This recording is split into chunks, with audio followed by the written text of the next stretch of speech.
Law of inheritance जो है उसके मतलब जो है हमें जो है वो बताएं, हमें गाइड करें ताकि हम इसे हासिल कर सकें। और मैं चाहूँगा थोड़ी सी क्लैपिंग हो जाए लेडीज की तरफ से, रोकना ताकि मैं जेंट्स की तरफ से क्लैपिंग हो जाए सर के लिए। Thank you very much.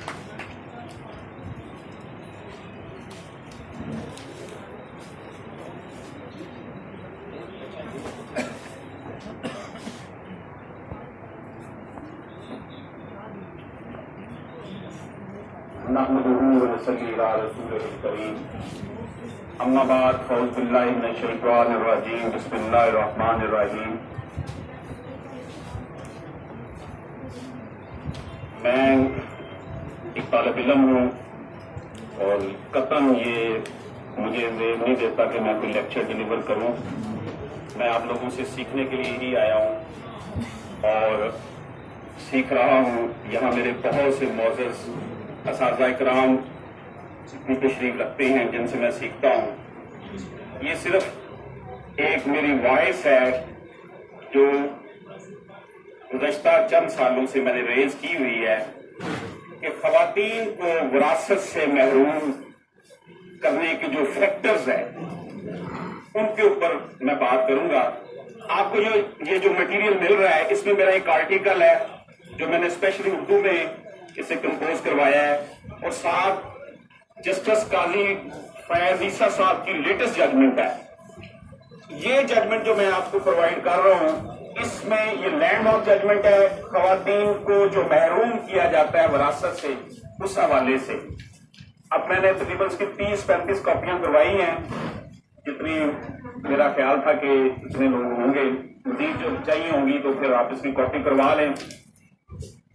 Article जो मैंने पेश किया है उसमें भी आपको जो है जामिया मटेरियल मिलेगा और ये जो काजी साहब की जो काजी फैज ईसा साहब की जो जजमेंट है इतनी कमाल की जजमेंट है कि यकीन जानिए कि मुझे इतनी खुशी है कि अल्लाह ताला ने हमारी जुडिशरी में अभी ऐसे लोग रखे हुए हैं जो वक्त के फरौनों के आगे जो है ना वो बोल सकते हैं। वो किसी किस्म की जो है ना वो नहीं रखते, डर उनके दिल में नहीं होता। मैं यहाँ उनकी वकालत करनी नहीं है, मैं सिर्फ उनकी जजमेंट की बात कर रहा हूं। बाकी मैं एक तालिब इल्म होने की हैसियत से आपकी खिदमत में अर्ज करता हूं कि ये इंफॉर्मेशन टेक्नोलॉजी का दौर है। आने वाहद में खबर एक जगह से दूसरी जगह पहुंच जाती है, ग्लोबल विलेज बन चुका है और हर शख्स बिला तखसीस ख़वातीन व हज़रात हर कोई अपने हकूक के हवाले से कॉन्शियस है। नबी पाक सल्लल्लाहु अलैहि वसल्लम ने 1450 साल पहले ख़वातीन को जो हकूक दिए थे, आज हमारा माशरा उस पर अमल पैरा होने से कासर क्यों है? आज जो नाम नेहाद एनजीओज ह्यूमन राइट्स के हवाले से आए दिन प्रोटेस्ट भी करती हैं और शोर हुआ भी होता है, लेकिन अमली तौर पर काम क्यों नहीं हो पा रहा? खवातीन की विरासत से महरूमी जो है कुरान में वाज़ेह तौर पर है, सूरह निसा। ये मेरे आपको आर्टिकल में नजर आ जाएगा जो मैंने आपको खिदमत में पेश किया है। वाज़ेह तौर पर आप सब माशाल्लाह कानून के शोबे से मुंसलिक हैं और मुझसे ज्यादा आगाह हैं कि सिंगल जो है वो फीमेल के लिए, डबल जो है वो। लेकिन ऐसा क्यों हो रहा है कि हिस्सा बेटियों को देते वक्त जो है वो हमें हिबा याद आ जाता है, तबलीग याद आ जाती है, तय कर देते हैं और जनाब तरह तरह के टैक्टिक्स इस्तेमाल किए जाते हैं, जैसे कि हम नौजुबिल्लाह अल्लाह पाक को, कुरान को धोखा देने की कोशिश कर रहे होते हैं। इसमें कोई दूसरी राय नहीं है कि ये मैन डोमिनेटेड सोसाइटी है। मेरा ताल्लुक एक मजहबी और रूहानी खानवादे के साथ है। मैं खुद एक रूहानी खानवादे के साथ मुंसलिक हूं और जो ट्रेडिशनली यहां पर हमारे माशरे में खवातीन के साथ जो सलूक होता है उस बारे में भी मुझे कहने की जरूरत नहीं है कि हमें सबको पता है कि खवातीन के साथ किस तरह का सलूक किया जाता है। कुरान हकीम के वाज़ेह अहकामात के बावजूद अगर वालिद अपनी बेटी को विरासती हिस्से से महरूम करने के लिए हिबा करता है, देखिए यहां पर तो वालिद अमीन बन गया ना, अमीन खयानत कर सकता है। कहा जाता है कि जनाब वही उसकी प्रॉपर्टी है, जो मर्जी करे, आग लगा दे उसको, जिसको मर्जी दे। तो फिर जब यह सवाल उठता है कि तुम में से हर कोई किसी की रैयत है, उससे उसकी रैयत के बारे में सवाल किया जाए, तो उस हवाले से फिर हमारे जज्बात कहां होते हैं? क्या हिबा कभी, बहुत कम मैंने देखा है, बेटियों को भी बात करते होंगे, लेकिन मैं जो यहां बात कर रहा हूं वो जमहूर की बात कर रहा हूं, एक्सेप्शनल केसेस की बिल्कुल बात नहीं कर रहा। हिबा जो है वो बेटों को ही क्यों दिया जाता है, बेटियों को क्यों नहीं हिबा कर दिया जाता? इसलिए कि ये मैन डोमिनेटेड सोसाइटी है, इसकी सोच में ये बात रही है कि 1400 साल पहले नबी पाक सल्लल्लाहु अलैहि वसल्लम ने जो औरत को मकाम दिया था, औरत को मां की हैसियत से उसके पांव तले जन्नत को करार दिया था। बेटी का देख लें, हजरत फातिमा रजी अल्लाह तआला अन्हा का जो उनके ट्रीटमेंट है नबी पाक सल्लल्लाहु अलैहि वसल्लम का उनके साथ, उस हवाले से देख लें। उम्महातुल मोमिनीन के साथ नबी पाक सल्लल्लाहु अलैहि वसल्लम का जो ट्रीटमेंट देख लें। लेकिन आज 1450 साल गुजरने के बावजूद इस इंफॉर्मेशन टेक्नोलॉजी के दौर में कि जब हर कोई कॉन्शियस हुआ है अपने जो है वो हकूक के हवाले से, हम देखते हैं कि बेटियों को विरासती हकूक हासिल करने के लिए इंतहाई मुसीबत का सामना करना पड़ता है। कराची से लेकर पेशावर तक मैं अदालतों में जाता हूं, मैंने वहां पर यह देखा है, बेटियों को धमकी दी जाती है, भाई धमकी देता है कि अगर तुम गई कोर्ट में तो मैं तुम्हारे बच्चों को कत्ल कर दूंगा। मैंने जब ये बात सुनी मुझे हैरानगी हुई कि मामू तो अपने भांजों से बड़ी मोहब्बत करते हैं, ये कैसा दौर आ गया है? ये मैं आपकी खिदमत में कोई किस्से कहानी नहीं बयान कर रहा, आप मुझसे ज्यादा इस फील्ड के साथ मुंसलिक हैं और आपको इसका अच्छी तरह इदराक है। अगर supreme court of Pakistan landmark फैसले दे रहा है विरासत के हवाले से, मैंने अभी आपको ये दे दिया जजमेंट, इसे आप देखें, हर हवाले से कॉम्प्रिहेंसिव है। हत्ता के honourable supreme court of Pakistan ने कहा है कि जनाब हिबा जब किया जाए तो रेवेन्यू स्टाफ का ये फर्ज है कि वो जिनको डिप्राइव किया जा रहा है हिबा से, खासतौर पर बच्चियों की बात हो रही है, उनको नोटिस जारी किए जाएं, उनको बुलाया जाए कि आपके अब्बा जान ये डिप्राइव करने लगे हैं आपको, तो आपका स्टांस क्या है? उसके साथ साथ मैं आपकी खिदमत में ये अर्ज करूं, अगर सुप्रीम कोर्ट को ये पता है तो हमारी जो लोअर कोर्ट्स हैं उनको भी मुश्किलात का एहसास होना चाहिए। Trial court, first appellate court, high court, supreme court, 25-30 साल के बाद जब इंसाफ मिलना है, उस इंसाफ का क्या हाल होगा?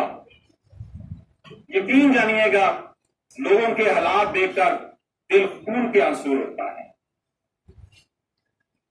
अब जब हम बात करते हैं खवातीन की विरासत के हवाले से, तो हमें हमारे जुडिशल अफसरान को भी जो रेडीमेड सोच है उससे निकलना होगा, उनको देखना होगा कि भाई अगर ये हिबा किया गया है, तबलीग की गई है और तय की गई है, मुझे आप ये बताएं, मेरा बेटा हुज़ैफा यहाँ खड़ा है तो मैं इसको अपना कोई जो चीज है उसे बेचूंगा या इसे को खरीदूंगा? कितना अफसोसनाक पहलू है कि जी बाप ने बेटे को फरोख्त कर दी जमीन। यहां क्या किया जाता है? बेटियों को महरूम करने के लिए बेटों से पहले मां को हिबा करवाया जाता है, मां बाद में सरेंडर कर देती है। इसी बात को honourable supreme court of Pakistan ने, जिसका मैंने आपको पेश की आपकी खिदमत में ये जजमेंट, कि it is against public policy, constitution of Pakistan के मुताबिक ये पब्लिक पॉलिसी के खिलाफ है कि आप दस्तबरदारी करवाएं। अगर वो कह भी देती है, ये इस जजमेंट में लिखा हुआ है, सुप्रीम कोर्ट का फैसला, लेटेस्ट फैसला है, ये लॉ ऑफ लैंड है इस वक्त, अगर वो डिप्राइव कर रहे हैं, उस डिप्राइव करने के हवाले से वो अगेंस्ट पब्लिक पॉलिसी है, नल एंड वाइड है, नहीं किया जा सकता। तो दस्तबरदारी बेटियों से ही क्यों? बेटा क्यों नहीं दस्तबरदारी करता? ये जो सूरत हाल है, इस हवाले से हम तमाम दोस्तों को, तमाम वकला को, मेरी बेटियों को, मेरे बेटों को, मेरे भाइयों को, मेरी बहनों को जो है एक वॉइस रेज करना होगी। क्योंकि मैं आपकी खिदमत में अर्ज कर दूं, हम लोग ही, हम वकला ही ये काम कर सकते हैं। अदरवाइज माशरे के जो दूसरे तबकात हैं, ब्यूरोक्रेसी को देख लें, पॉलिटिशियंस को देख लें, दूसरे इदारों को देख लें, वहां तो दौड़ लगी हुई है सिर्फ पैसा कमाने के लिए। ये सिर्फ आप लोगों के जो है वो, जो है अल्लाह ताला ने ये आप लोगों को आजाद बख्शा है कि आप अपनी जान खतरे में डालकर सीना सफर हो जाते हैं। पहले मैं सुना करता था कि सबसे ज्यादा जर्नलिस्ट कत्ल होते हैं, लेकिन आप देख लें जो सिनारियो बना हुआ है, हमारे यहाँ हमारे वकला जो हैं वो जामे शहादत नोश कर जाते हैं। लेकिन यहां पर हमें ये बात वाज़ेह तौर पर ज़हन नशीन कर लेनी चाहिए कि हम लोगों ने हक के लिए बात करनी है, हक के लिए लड़ना है, और हक के रास्ते में जो है वो रुकावटें जो है वो हमेशा आया करती हैं। इसलिए मैं आपकी खिदमत में ये बात अर्ज करता जाऊं कि एक तो बेटी को हिस्से से महरूम कर दिया जाता है, फिर नॉर्मली, ये मेरी स्टडी है, आप इससे इख्तिलाफ कर सकते हैं, क्या किया जाता है, उसकी शादी अपने से कमतर फैमिली में की जाती है। उसका रिजल्ट क्या निकलता है? एक तो उसको विरासती हक नहीं दिया गया, दूसरा उसकी शादी अपने से कमतर फैमिली में कर दी गई। उसके जो बच्चे हैं वो फिर डिस्क्रिमिनेशन का शिकार हो जाते हैं। मामे फिर उन्होंने मुंह नहीं लाते, मामियां घर वड़न नहीं देंदियां, रिश्ते भी फिर उन्होंने आपस च नहीं होंगे। और ये जो कंसंट्रेशन ऑफ वेल्थ है, हैव एंड हैव नॉट्स की जो तकसीम है, ये बढ़ती चली जा रही है। अगर इक्वल डिस्ट्रीब्यूशन ऑफ वेल्थ का मतलब ये नहीं है कि एक डॉक्टर जितने पैसे कमा रहा है, एक गधा गाड़ी चलाने वाला भी उतने पैसे कमाए। मैं कतन ऐसी बात नहीं कर रहा, लेकिन इतना तो हो कि वो बंदा जो है, जो रेडी चलाने वाला है, उसकी भी जो जिस्म और रूह का जो रिश्ता है वो बरकरार रह सके, उसके पास इतने वसाइल होने चाहिए। इस तरीके से क्या है कि बेटियों को एक तो वैसे ही महरूम कर दिया प्रॉपर्टी से, दूसरा फाइनेंशियली वो और कमजोर होते चले गए। जो बहने हैं उनके बच्चे मारे स्कूलों में पढ़ रहे हैं म्यूनसिपैलिटी के, तो भरावां दे बच्चे जिहड़े ने शोएफात या बड़े बड़े स्कूलों में पढ़ रहे हैं। देन व्हाट, क्या उनकी आपस में शादियां हो सकेंगी? खलीज बढ़ती चली जाएगी। देखें, कॉन्सेंट्रेशन ऑफ वेल्थ जो है, डिस्ट्रीब्यूशन ऑफ वेल्थ जो है, इसकी तकसीम तब हो सकती है सही तरीके से जब हमारे यहां जो है खवातीन को विरासती हक मिले। अगर नहीं मिलता तो ये गैप बढ़ता चला जाएगा। और ये हर घर का मामला है, मैन डोमिनेटेड सोसाइटी बनी हुई है। मेरे पास ऐसे लोग भी आते हैं, कहते जी बाप ने बेटे को मारा है, वो कहता है कि तुमने बिल्कुल बहनों को जो है वो कुछ नहीं देना, ये हमारे साथ चलो और जाकर बयान दो कि ये सब कुछ मैंने इनके हवाले कर दिया। जिस माशरे में बाप को मारा जा रहा हो, उसके ऊपर तशद्दुद किया जा रहा हो, वहां आप देख लें कि अगर वो आज बेटा बाप को मारकर अपनी बहनों का हक खा रहा है, तो कल को उसके साथ ऐसा नहीं होगा। जिस दीन को हम मानने वाले हैं, उस दीन के हवाले से तो मैं आपको अर्ज करूंगा, वहां तो चिड़िया जो है एक छोटी सी, उसके भी हकूक रखे गए। तो मैं अपने जो अर्ज करूंगा कि ये जो जेंडर का फायदा उठाया जा रहा है हमारी सोसाइटी में, बेटियों को महरूम करके, बहनों को महरूम करके, जेंडर का फायदा उठाकर जो यहां पर खिलवाड़ है हमारी सोसाइटी में, और अदालतों में आप देख लें, इसकी दो यहां पर सब वकला हैं, मैं तो बड़ा अदना सा तालिब इल्म, कितना टाइम गुजरता है। जब भी कोई chief justice of Pakistan retire होने लगता है तो वो अपने आखिरी खुतबे में यही बातें करता है, लाखों केसेस हैं, हालात बहुत खराब हैं। हमारे अभी चीफ जस्टिस लाहौर हाईकोर्ट जब जाने लगे, जाने से पहले एक हफ्ता पहले अदालत के अंदर खड़े होकर उन्होंने कहा कि जनाब मुझे डर है कि पुलिस जो है ना मेरे साथ बड़ा बुरा सलूक करेगी जब मैं जुलाई में रिटायर हो जाऊंगा। अगर चीफ जस्टिस सिटिंग ये कह रहा है तो इन बच्चियों का साथ सलूक क्या और थाने कचहरी की सियासत क्या करती होगी। मैं ये एक सिर्फ मैसेज देना चाहता था, हाथ जोड़कर। मेरा कतन कोई लेक्चर देने का प्रोग्राम नहीं है, ना मैं आपको लेक्चर डिलीवर कर सकता हूं, क्योंकि आप तो खुद माशाल्लाह इतने प्रोफेशनल हैं और आपको इन चीजों का सबसे पहले पता है। मैं सिर्फ जो है ये एक मैसेज देना चाहता था। ये मटेरियल आपकी खिदमत में मैंने पेश किया और मुझे उम्मीद है कि ये दिया जलता रहेगा। नेक्स्ट इंशाल्लाह ताला हम किसी और मौके पर इसको मजीद तफसील के साथ बयान करेंगे। मैंने मोटी मोटी बातें आपकी खिदमत में अर्ज कर दी है, क्योंकि लंबे चौड़े लेक्चर जो है वो आजकल सुनने का वक्त नहीं है। यूट्यूब हर किसी के पास है, फेसबुक हर किसी के पास है और बहुत अच्छे अच्छे हमें लेक्चर वहां सुनने को मिल जाते हैं।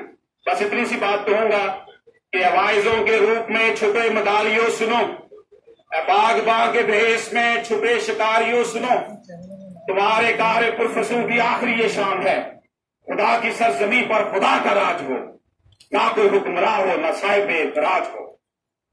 और आखिर में छोटा सा पैगाम नबी पाक सल्लल्लाहु अलैहि वसल्लम का एक अदना उम्मती होने के नाते कि मैंने आवाज उठाई तो है जुल्म के खिलाफ, तशद्दुद के खिलाफ, लेकिन आवाज तो आवाज है और बेमैनी है एक दस्ते हकारा के बगैर।